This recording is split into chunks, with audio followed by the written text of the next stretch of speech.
Let's see. The Republicans have sunk to a murderous new low, and basically the case of Cal Rittenhouse, a murderer who was wrongfully acquitted in the 2020 murders of two men and amid the chaos in the streets of Kenosha, Wisconsin, is ominous for the peaceful resolution of a political disagreement. The sense um, the sense of menace arises less from the utterly misguided 17-year-old shooter or his complete escape from justice than from the celebration by Republicans and conservators of Rittenhouse and even of the killings that he perpetuated. Now, this telling moment heightens the feeling of apprehension provoked by recurring threats and incidents of actual violence emanating from the Republican side, and then justified usually with indignant enthusiasm by the Republican elected officials at the highest level.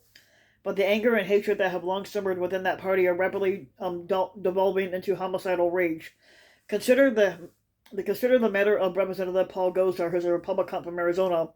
He about a few weeks ago he had posted a video that depicted him murdering his colleague Representative Alexandria Ocasio Cortez, who's a Democrat from New York, and attempting to kill President Biden with swords.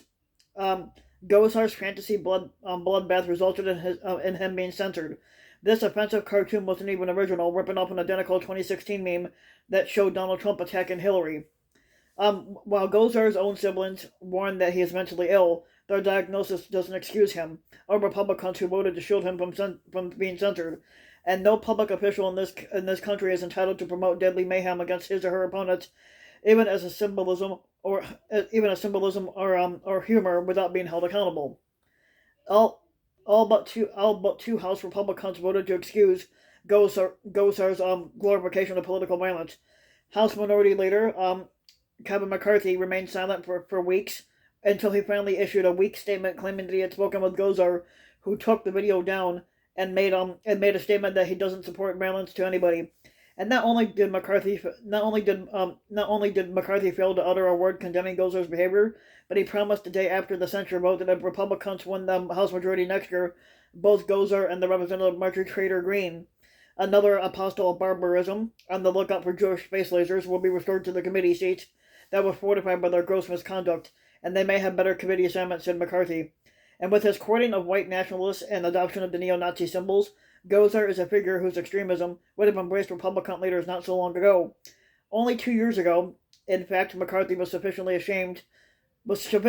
Basically, he was sufficiently ashamed by the actions of Representative Steve King, the Iowa Republican who openly sympathized with neo Nazis, that he stripped King of committee rank almost as soon as he succeeded Paul Ryan as a Republican leader in January of 2019. He basked in the praise of those who excoriated Ryan for ignoring King's appalling what they call record, which McCarthy gladly then described as reckless, wrong, and nothing that was associated with America. And what has changed in the past few years is the accelerating acceptance of violence among Republicans since the defeat of the former squatter Donald Trump and his encouragement of sedition and insurrection by his sycophants, who now form the Republican Party's boiling base. And for McCarthy, it is no longer possible to act with decency and principle against the neo-fascist element in his caucus if he ever wants to be Speaker of the House again. And that's why the minority leader, at first humiliated and infuriated by Trump's instigation of the Capitol riot, has refused to cooperate in the congressional investigation of that grim and terrifying day. And McCarthy is a leader only in respect because he leads in Republican cowardice. The signals of peril flash constantly.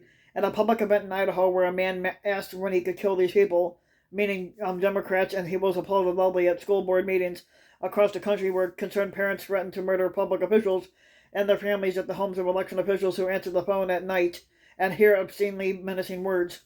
And far worse than the hateful conduct of the Republican rabble, however, is the justification of it by Republican officialdom, and their attacks on officials who seek to investigate and discourage those threats. And they have in front of their minds the example of Mike Pence, the former vice squatter, whose execution by a ravening mob chanting "Hang Mike Pence" seemed entirely possible on January 6th, and the recent remarks by Pence's old boss who justified the cries to hang him by his beloved mob as common sense when it wasn't. When political violence becomes the new normal, it will come for them too. But that's what accounts for Kevin McCarthy's cowardice and for all the bluster and the filibuster, he's sweating with fear. So trying to protect himself, he joins that mob. It is a familiar story that never ends too well. So if you like the video, give the video a like and subscribe to my channel, RVW King. And also hit the notification bell so that you've been notified when a new video comes out. And thanks for listening.